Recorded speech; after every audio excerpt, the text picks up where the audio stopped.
Ramu NEET எக்ஸாமுக்கு எப்படி படிக்கிறது? சோமு புக்கை வச்சு படிங்க. சிரிங்க சிரிங்க சந்தோஷமா இருங்க. இதுக்கு பேர் ஜோக்கா?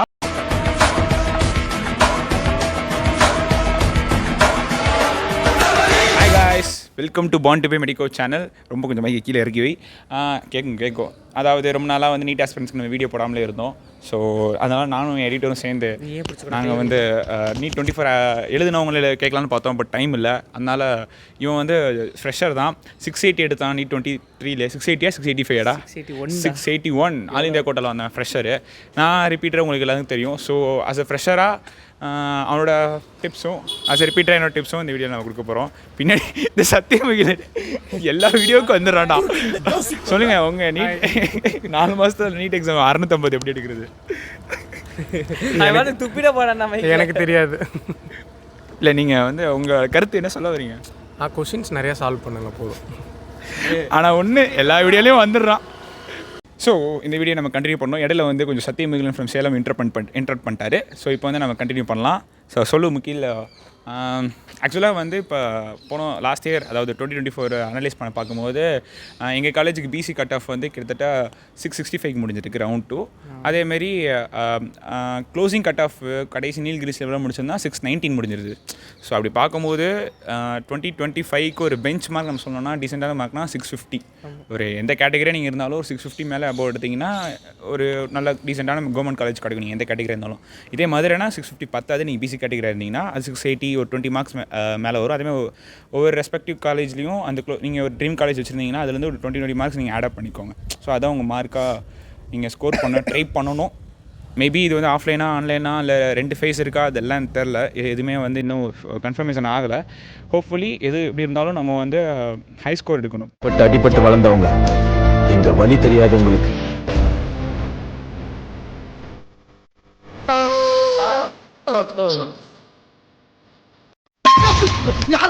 என்னன்னா உங்களுக்கு வந்துட்டு நீட் கொஸ்டின் பேப்பர் ஈஸி ஆகிட்டே போகுது.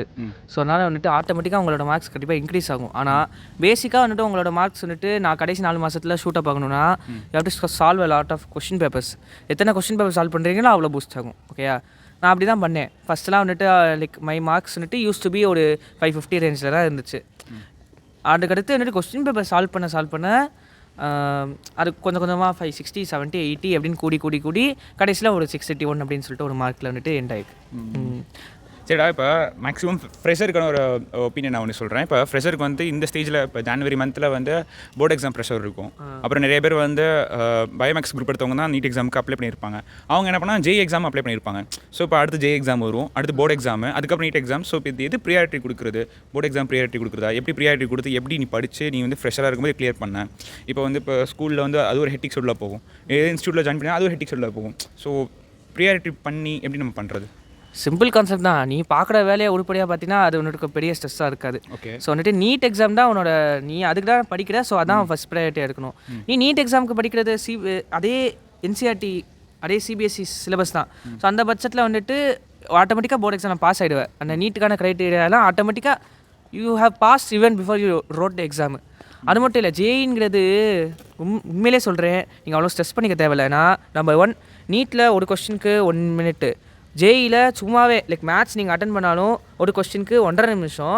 நீங்கள் மேத்ஸும் அட்டன் பண்ண தேவையில்லை, ஏன்னா நீங்கள் படிச்சிருக்க மாட்டீங்க, ரொம்ப கஷ்டமாக இருக்கும். நமக்கு தேவை அங்கே இருக்க ஃபிசிக்ஸ் கெமிஸ்ட்ரி கொஸ்டின்ஸை மட்டும் யூ நீட் டு ப்ராக்டிஸ். சும்மா டெய்லி வந்துட்டு மார்க் டெஸ்ட் எழுதுற மாதிரி நீங்கள் வந்துட்டு ஜேஇ எடுத்துக்கணும் in terms of mental perception. ஆனால் ஜேஇ எக்ஸாம் நீங்கள் போனீங்கன்னா என்ன அட்வான்டேஜ்னா you will know how a national level exam is being conducted. ஒரு அங்கே போனால் வந்துட்டு எப்படிலாம் செக்யூரிட்டி பார்க்குறாங்க, எப்படிலாம் உங்களை செக் பண்ணுறாங்க, எப்படிலாம் எக்ஸாம் நடக்குது, அப்படி இப்படின்னு. எக்ஸாம் ஹாலில் பொண்ணுங்களும் அழகாக இருப்பாங்க. ஸோ அந்த மாதிரி தேவையா கோபி? பொம்பளை சோக்கு கேட்குதா கோபி? பொம்பளை சோக்கு நிறைய அட்வான்டேஜஸ் இருக்குது. கண்டென்ட் அதெல்லாம் இங்கே காலேஜ் வந்து பார்த்துக்கலாம். சரி, இப்போ ஃப்ரெஷர் பாயிண்ட் ஆஃப் வியூ சொல்லிட்டேன். ஸோ ப்ரியாரிட்டி வந்து நீட் எக்ஸாம் தான் ப்ரியாரிட்டி பண்ணணும். If you only focused aim for NEET இருந்தீங்கன்னா கண்டிப்பாக நீட் எக்ஸாம் ஃபோக்கஸ் பண்ணுற எக்ஸாம் ஆட்டோமேட்டிக்காக அது அவ்வளோ ஒன்றும் ஸ்ட்ரெஸ் ஆகாது. Like when you concentrating on நீட்னா அது ஆட்டோமேட்டிக்காக ஸ்ட்ரெஸ்ஸே ஆகாது. அது தேவையில்லை, அதை பற்றி ரொம்ப ஒன்றும் புரட்டி போட்டு யோசிக்க வேணாம். You have already passed, you have already done well. ஜெயிலில் நல்லா பண்ணணும்னு அவசியம் இல்லை, அது ஒரு ப்ராக்டிஸ் தான் இல்லை. ஸோ அந்த பட்சத்தில் ரிப்பீட்டர்ஸ்க்கு இப்போ பார்த்தோம்னா இப்போ 4 மந்த்ஸ் தான் இருக்கா. ஸோ 4 மந்த்ஸ் இருக்கும் இந்த டைமில் வந்து நிறைய பேர் மார்க் டெஸ்ட் வந்து அந்தந்த இன்ஸ்டியூட் எழுதிட்டு இருப்பாங்க. எழுதிட்டு இருக்கும்போது அவங்க ஸ்கோர் வேரி ஆகும். ஒரு 500, 550, 550 இருப்பாங்க, 550, 600 இருப்பாங்க. சில பேர் 550 to 650 marks up and downs இருந்துட்டு இருக்கும். ஸோ அந்த மாதிரி மார்க் அப் அண்ட் டவுன்ஸ் வந்துட்டே தான் இருக்கும். ஸோ அதை பார்த்துட்டு உடனே மார்க் அதிகமாக வந்துருச்சுன்னா நம்ம வந்து 680 மேலே எடுத்துட்டோம், அவ்வளோதான் நம்ம சீட் கன்ஃபார்ம் ஆகும் சொல்லிட்டு நம்பிட வேண்டாம். அதேமாதிரி மார்க்ஸ் கம்மியாகவும் லைக் 550 தான் வருது, 580 தான் வருது, எனக்கு சீட்டே கிடைக்க சொல்லிட்டு ரொம்ப போட்டு மனசு குழப்பிக்க வேண்டாம். ஏன்னா மார்க்கும் ஏறும் இறங்கும். அது வந்து இப்போ ஒரே ஸ்டாண்டர்டாக இருக்காது. நீங்கள் மார்க் டெஸ்ட் எழுதும் போது நீங்கள் எவ்வளோக்குள்ள நிறைய மார்க் டெஸ்ட் எழுதுறீங்களோ அந்த மார்க் டெஸ்ட் நீங்கள் நிறைய எழுதுறது முக்கியம் இல்லை, அது நிறைய அனலைஸ் பண்ணுறது தான் முக்கியம். ஒரு மார்க் டெஸ்ட் எழுதிட்டிங்கன்னா நல்லா ஃபுல்லாக அனலைஸ் பண்ணுங்கள், எங்கெங்கே தப்பு விட்டுருக்கோம் சொல்லிட்டு ஒரு மார்க் டெஸ்ட் நீங்கள் எழுதிட்டு சாலிடாக அனலைஸ் பண்ணிட்டு அதுக்கப்புறம் அடுத்த ஒரு மார்க் டெஸ்ட் எழுதுங்க. நான் சொல்லிக்கிறேன். அது அனலைசிஸ்ன்னு சொல்லும்போது லைக் அனலைஸ் பண்ணணும்னு தெரியும், எப்படி பண்ணணுங்கிறது வந்துட்டு நிறைய பேருக்கு தெரியாது. ஸோ அந்த பட்சத்தில் வந்துட்டு நான் வந்துட்டு என்ன பண்ணேன்னா ஒரு நோட் லைக் பயாலஜிக்கு நான் அவ்வளோனும் பண்ண மாட்டேன். பயாலஜிங்கிறது அவ்வளோன்னு ஏன்னா நான் அவ்வளோன்னு தப்பு விட மாட்டேன். அப்படி தப்பு விட்டாலும் ஒரு அந்த கொஸ்டின் எடுத்து அந்த கொஸ்டின் வந்துட்டு என்சிஆர்டி அந்த புக்கை எடுத்து அந்த கொஸ்டினில் அந்த லைனை படித்து அந்த பேஜை முழுக்க படிச்சிடுவேன். அதாவது இது வந்து இது பேர் என்ன ரிவைஸ் வயா கொஸ்டின்ஸ். அதாவது கொஸ்டின்ஸ் பார்த்துட்டு அதில் நம்ம பயாலஜி கான்செப்ட் ரிவைஸ் பண்ணுறது. இப்போ ஃபிசிக்ஸ் கெமிஸ்ட்ரி திரும்ப ஒர்க் அவுட் பண்ணோம், ஆனால் பயாலஜி அப்படி இல்லை, எங்கே தப்பு விட்டுருக்கோம் அந்த கரெக்டாக அப்படியே போய் ரிவைஸ் பண்ணிக்கலாம். அப்படி தான் அதிகமாக ரிவைஸ் பண்ணும். சும்மா உட்காந்து என்சிஆர்டி படிச்சுட்டே இருந்தால் ரீட் பண்ணிட்டு கதை புக் மாதிரி ரீட் பண்ணிட்டே இருக்க வேண்டியதான். இந்த மாதிரி கொஸ்டின்ஸ் போட்டால் நம்ம ஆக்டிவிட்டி கால் ஆகும், கரெக்டாக நமக்கு வரலையான்னு சொல்லிட்டு இதை நானும் ஃபாலோ பண்ணுவேன். இதுவே ஃபிசிக்ஸ் கெமிஸ்ட்ரி பார்த்தீங்கன்னா சொன்ன மாதிரி சால்வ் பண்ணி தான் ஆகணும். சால்வ் இன் த சென்ஸ் ஒரு நோட் புக் எடுத்து அந்த நோட் புக்கில் வந்துட்டு நீ சின்ன தப்பு விட்டுருந்தா கூட, நீ அடிஷன் சப்ட்ராக்ஷன் தப்பு விட்டுருந்தா கூட நீ வந்துட்டு அதை உட்காந்து மொத்த ஸ்டெப்ஸையும் அப்படியே எழுதணும். நீ நீட்டில் ஸ்டெப்ஸ் போட்டு எழுத லைக் எம்சிக்யூ தான், ஆனால் அந்த ஸ்டெப்ஸை போட்டு எழுதுனீங்கன்னா நாளைக்கு அதே ஃபார்மேட்டில் ஒரு கொஸ்டின் வரும்போது அந்த ஸ்டெப்ஸ் ரீஎன்ஃபோர்ஸ் ஆகும். அடுத்த தடவை நீ மார்க் டெஸ்ட் எழுதும்போது ஐயோ நம்ம தப்பு விட்டால் திரும்ப உட்காந்து எழுதணுமேங்கிற அந்த எப்படி சொல்ல மைண்ட் செட்லேயே அதை ஸ்ட்ரெஸ்ஸாக இல்லாமல் நீங்கள் எடுத்துக்கிறதுன்னுட்டு அந்த ஸ்டூடெண்ட்டை பொறுத்துட்டான். பட் அந்த மைண்ட் செட்லேயே நீங்கள் தப்பு விடுறத அவாய்ட் பண்ணுவீங்க. நீங்கள் இன்ஹெரிட்டடாகவே will become more careful in attending the question paper. So அந்த பட்சத்தில் நீங்கள் ஃபிசிக்ஸ் கெமிஸ்ட்ரி ஈவன் ஒரு சில்லி கொஸ்டின் மிஸ்டேக் விட்டுருந்தாலும் அதை நம்ம வந்து நோட்டில் எழுதணும் சொல்லி பார்க்கணும். அப்படியே வந்துட்டு மெத்தட் முடக்கொண்டு எல்லாத்தையும் அப்படியே எழுதி பார்க்கணும். நான் அப்படி தான் பண்ணேன். ஃபஸ்ட்டு என் நோட் அப்படியே வந்துட்டு காலியாக வந்துச்சு, பாதி காலியாச்சு. அப்புறம் அந்த 4 மாதம் கடைசி 3 மாதம் 2 மாதம்லாம் நான் நோட்டை almost I tend use to be honest. நான் கடைசி மார்க் டெஸ்ட்லாம் கெமிஸ்ட்ரிலாம் 180 வாங்கினேன், ஃபிசிக்ஸ் 175 வாங்கினேன். அந்த அளவுக்கு உங்களுக்கு வந்துட்டு உனக்கு ஒரு மைண்ட் செட் வந்துடும். ரிப்பீட்டர்ஸ் நம்ம என்னன்னா இப்போ லாஸ்ட் டைம் வந்து ஜஸ்ட் ஒரு 2 மார்க்கில் போயிருக்கும். இப்போ எக்ஸாம்பிள் 615 எடுத்துருப்பாங்க பிசி கேட்டகரியா, அவங்களுக்கு வந்து சீட் மிஸ் ஆகிருந்துருக்கலாம். ஒரு 600 எடுத்தவங்க கேண்டிடேட்லாம் வந்து இப்போ உட்காந்துக்கிட்டு நான் என்னன்னா இப்போ இந்த டயத்தில் வந்து நின்று சிலபஸ் கவர் பண்ண சொல்லிட்டு நீங்கள் புலம்பவே கூடாது. நீங்கள் ஆல்ரெடி சிலபஸில் கவர் பண்ணி ஒரு காலம் நீட் எக்ஸாம் எழுதி 600 மேலே எடுத்துட்டீங்க. அப்போது இன்னர் தாட்டில் நீங்களே சொல்லுங்கள் நம்ம சிலபஸ் கம்ப்ளீட் பண்ணிட்டோம் சொல்லிட்டு நம்ம இருக்கும். ரிவைஸ் பண்ணாமல் ஒரு 4-5 சாப்டர் இருக்கும், 2 சாப்டர் ஃபிசிக்ஸ்லையோ இல்லை கெமிஸ்ட்ரி கண்டிப்பாக இருக்கும். யாருமே எப்போவுமே 100% சிலபஸ் கம்ப்ளீட்டே பண்ண முடியாது. ஸோ நம்ம வந்து சிலபஸ் கம்ப்ளீட் பண்ணால் தான் நம்மளால் வந்து ஹை மார்க் ஸ்கோர் பண்ண முடியும். காட்டிலையும் நீங்கள் ஆல்ரெடி சிலபஸ் கம்ப்ளீட் பண்ணி ஒரு எக்ஸாமே எழுதிட்டீங்க. அப்போ யோசித்து பாருங்கள். அப்போ நீங்கள் என்ன பண்ணணும்னா நிறைய மார்க் டெஸ்ட் சால்வ் பண்ணணும். ஸோ மார்க் டெஸ்ட் சால்வ் பண்ணும்போது அதில் கொஸ்டின்ஸ்லாம் உங்களுக்கு நீங்கள் லைக் நீங்கள் ஒன்ஸாவது நீங்கள் கண்டிப்பாக சிலபஸ் எல்லாம் பார்த்துருக்கீங்களா, சாப்டர் பார்த்துருப்பீங்க. அது வந்து நீங்கள் சப்போஸ் அது 2 இது மிஸ் பண்ணிட்டேன், இந்த வருஷம் அந்த 2 சாப்டர் கவர் பண்ணலன்னா நீங்கள் அந்த கொஸ்டின்ஸ் பார்த்துட்டு அந்த கொஸ்டின்ஸ் மூலியமாக அந்த சாப்டர் கவர் பண்ணுங்கள். ஸோ அதேமாதிரி உங்களுக்கு அந்த வித்தியாசம் தான். இப்போ ஃப்ரெஷருக்கும் ரிப்பீட்டருக்கு என்ன வித்தியாசம்னா, ஃப்ரெஷருக்கு வந்து அவங்க வந்து ப்ராக்டிஸ் அதிகமாக பண்ணணும். ரிப்பீட்டருக்கு வந்து எக்ஸ்பீரியன்ஸ். ஸோ இந்த கொஸ்டின் இந்த சாப்டரில் இந்த கொஸ்டின்ஸ் தான் வரும், இந்த சாப்டர் இந்த கான்செப்ட் இப்படி தான் வரும் சொல்லிட்டு நிறைய எக்ஸ்பீரியன்ஸ் கெயின் பண்ணுவாங்க. ஃப்ரெஷருக்கு அந்த எக்ஸ்பீரியன்ஸ் கிடைக்காது, பட் அவங்க நிறைய ப்ராக்டிஸ் பண்ணுவாங்க. அதேமாதிரி அவங்க எஃபிஷியன்சி அதிகமாக இருக்கும். அவங்க போடுற லைக் பொதுவாக வந்து ஃப்ரெஷர்ஸோட மூளை நல்லா இருக்குன்னு சொல்லுவாங்க. அப்படிலாம் இல்லை, இப்படி சொன்னால் அப்போ ரிப்பீட்டர்ஸ் அப்போ எனக்கு மூளை எல்லான்னு கேட்க அப்படிலாம் இல்லை. அதாவது ரிப்பீட்டர்ஸ் பொறுத்த வரைக்கும் நிறைய கொஸ்டின்ஸ் பார்க்க அவங்களுக்கு எக்ஸ்பீரியன்ஸே தனக்கு பில்ட் பண்ணும். அவங்களுக்கு ஃப்ரெஷர்ஸ்க்கு வந்து பை பர்த்டே அவங்களுக்கு அப்படி இல்லை. நான் என்ன சொல்கிறேன்னா freshers will be excited, freshers will be volatile. ஃப்ரெஷர்ஸ்னுட்டு ரொம்ப ஃபாஸ்ட்டாக இருப்பாங்க கொஸ்டின் சால்வ் பண்ணுறதுல. ஆனால் இன்னக்யூரேசின்னுட்டு கண்டிப்பாக நிறையா இருக்கும். ஸோ அந்த இன்னக்யூரேசியை நீங்கள் கரெக்ட் பண்ணணும்னா மார்க் டெஸ்ட் எழுதணும். இதே ரிப்பீட்டர்ஸ் வந்துட்டு அவங்களுக்கு அந்த லைக் ஃபஸ்ட் அட்டம்ப்டே வந்துட்டு பயங்கர இன்னக்யூரேட்டாக இருந்ததுனால இனிமேல் நம்ம இப்படி பண்ணக்கூடாதுன்னு ஒரு மைண்ட் செட்டில் டோன் ஆகிடுவாங்க.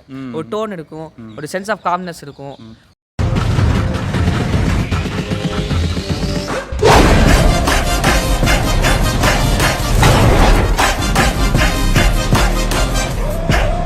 ஆனால் அந்த சென்ஸ் ஆஃப் காம்னஸை டிஸ்டர்ப் பண்ணுற மாதிரியான ஃபேக்டர்ஸ், எக்ஸாம்பிள் வெளியே வந்து சொல்லுவாங்களே ரிப்பீட் பண்ணியிருக்க அப்படின்னு பேசுகிறவங்க, அப்புறம் நீங்களாக வந்துட்டு அதை வந்துட்டு யோசிக்கிறது, ரிப்பீட் பண்ணால் வந்துட்டு நம்ம வந்துட்டு காலேஜ் போனால் எப்படி இருக்கும் அப்படி இருக்கும். இங்கே பாருங்கள் இவனும் நானும் ஃப்ரெண்ட்ஸாக தான் இருக்கும். நல்லா ஃப்ரெஷர் தான் நான் ரிப்பீட்டர், பட் அந்த எந்த ஒரு டிஃப்ரென்ஸும் இருக்காது. காலேஜ் நிறைய பேர் நினைப்பாங்க நம்மளுக்கு காலேஜ் வயசு சின்னவங்க, நம்ம கூட படிப்பாங்க, நம்ம மேலே படிப்பாங்க. அதெல்லாம் இல்லை. நம்ம காலேஜ் இங்கே வந்துட்டு நம்ம எல்லாரும் ஈக்குவல் தான். நம்மளுக்கு முன்னாடி பேட்ச் இருக்கவங்க அவங்க நம்ம முன்னாடி ஒரு போயிருக்காங்க. ஸோ அவங்க சீனியர்ஸ், நமக்கு பின்னாடி இருக்கோம் நம்ம ஜூனியர். இங்கே ஏஜ் கிரைட்டீரியாவே கிடையாது. ஜஸ்ட் நீங்கள் வந்து உங்களோட ஸ்டடீஸ் வச்சு தான். இப்போ நீங்கள் ஃபஸ்ட் இயரா செகண்ட் இயரா அந்த சீனியாரிட்டியை பொசிஷனுக்கு தான் இங்கே நம்ம ரெஸ்பெக்ட் கொடுக்குறோம். ஓகேங்களா? ஏஜை நீங்கள் இப்போ எனக்கு இப்போ நான் வந்து ரிப்பீட் பண்ணிட்டு வந்தேன். பட் ஆனால் என்னோட ஏஜ் வந்து இவங்களோட பழகிறனால இப்போ இந்த மென்டல் தான் நான் இருப்பேன். ஜாலியாக தான் வைபா, ஒரே வைபா சிங்க் ஆகும். ஸோ இப்போ இவன் வந்து என் கூட பழமும் ஏன் ஒரே வைபாக தான் இருக்கும். ஸோ அதெல்லாம் நினச்சி கவலைப்படாதீங்க. எப்படி பார்த்தாலும் நம்ம போயிடாங்க கொஞ்சம். அதே மாதிரி இந்த ரிலேட்டிவ் சொல்கிறாங்க, அவன் சொல்கிறாங்க, இவன் சொல்கிறாங்க, பக்கத்தில் சொல்கிறாங்க, எரிச்சலாக இருக்குன்னு சொல்லிட்டு அதெல்லாம் பேசுகிற ஆயிரம் வாய் பேசும். கடுப்பேத்துறவங்க கிட்ட உம்முன்னும் கடுப்பேத்துறவங்க கிட்ட கம்முன்னு இருந்தால் வாழ்க்கை ஜம்முன்னு இருக்கும். நம்ம மார்க்ஸ் ஒன்ஸ் எடுத்து காமிச்சிட்டு வைங்களேன், அப்படியே வாய் மூடிட்டு உட்காந்து அவங்க தம்பி நான் நினச்சேன்ப்பா நீ எடுத்து தெரியும்ப்பா, நேற்று கூட உங்கள் அப்பா சொல்லிட்டு இருந்தப்பா, பரவாயில்ல உங்கள் பையன் வந்து நுனிநாக்கில் தேனும் மணிக்காக்கில் நஞ்சும் சொல்லுவாங்க, அந்த மாதிரி பேசுவாங்க. பரவாயில்ல உங்கள் பையன் சாதிச்சிட்டா நினச்சதா அப்படின்னு சொல்லிட்டு பேசதான் செய்வாங்க. ஃப்ரெண்ட்ஸ் நிறைய பேர் இப்படி பண்ணியிருக்காங்க என்னோட தரப்புலேருந்து, ரிலேட்டிவ்ஸ் அப்படி இல்லை. ஆனால் பொதுவாக சொல்கிறேன், அந்த மாதிரி வந்துட்டு to not let yourself down. உங்களை வந்துட்டு நீங்கள் வந்துட்டு சொதப்புறீங்கன்னா அதுக்கு நீங்கள் மட்டும்தான் காரணம். வெளியே இருக்கவன் ஆரம் பேசுவான், ஆனால் வெளியே இருக்கிறதுக்கு ஏற்ற மாதிரி தான் வந்துட்டு ஒரு மனுஷன் நடந்துக்கிறான்னா தட்ஸ் நாட் ரைட். ஓகேயா? உங்களோட பேச்சு நீங்கள் ஓவரா பூமர் போடுற மாதிரி இருக்கும். பூமர் தரலாம் கொஞ்சம் குறைச்சிக்கிட்டு இப்போ வந்து நாங்கள் ஜஸ்ட் ஒரு மோட்டிவேஷன் வீடியோ தான் எடுத்துருக்கோம் இந்த வீடியோவை. ஸோ இது வீடியோ பார்த்துட்டு இருந்தீங்கன்னா கண்டிப்பாக நீங்கள் வந்து ஒரு ஆறுதலுக்காக இந்த வீடியோ நாங்கள் போடுறோம். இனி அடுத்து இப்போ இதுவே டைம் அதிகமாகிடுச்சு. ஸோ ஃபிசிக்ஸ், கெமிஸ்ட்ரி, பயாலஜி வந்து தனித்தனியாக டிப்ஸ் கொடுக்கலான்னு இருந்தோம். இதுக்கே டைம் ஆயிடுச்சு. ஸோ அதை அடுத்த வீடியோ பார்க்கலாம். ஸோ அதாவது கண்டென்ட்டே ப்ரிப்பேர் பண்ணாமல் ஏதோ பேசுண்டா வாடா நேச்சுரலாக பேசினாடாண்டா அங்கே கவனிப்பாங்க. அதாவது நீட் ஆஸ்பிரன்ஸ் வந்து நிறைய பேர் வந்து கேட்டுட்ருக்கீங்களா, அதனால் உங்களுக்காண்டி இந்த வீடியோ. கண்டிப்பாக இந்த video belated happy new year wishes.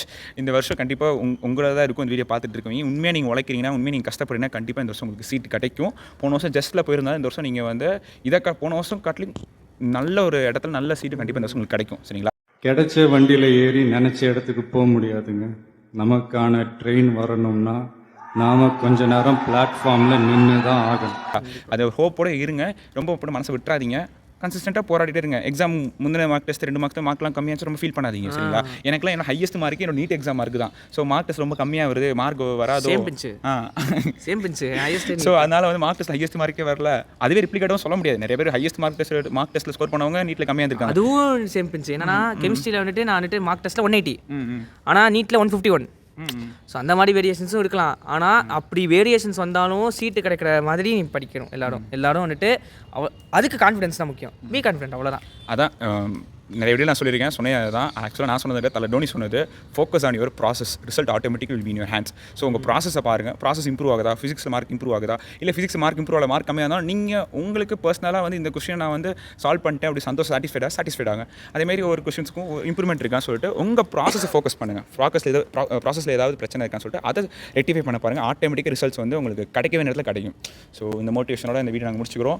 So அடுத்து ஃபிசிக்ஸ், கெமிஸ்ட்ரி, பயாலஜி 3 சப்ஜெக்ட் தனித்தனியாக நம்மளே சொல்லணும். இல்லாட்டி 24 பேட்ச் ஸ்டூடெண்ட்ஸ் ரீசெண்டாக முடிச்சு வந்திருக்காங்க. ஸோ அவங்க டிப்ஸ் கொடுத்தா உங்களுக்கு நல்லா இருக்கும்னு நினைக்கிறேன். ஸோ இந்த வீடியோ ரொம்ப நாங்கள் வளர்க்க விரும்பலை. So bye, happy new year, happy Pongal, belated happy new year, advance happy Pongal wishes.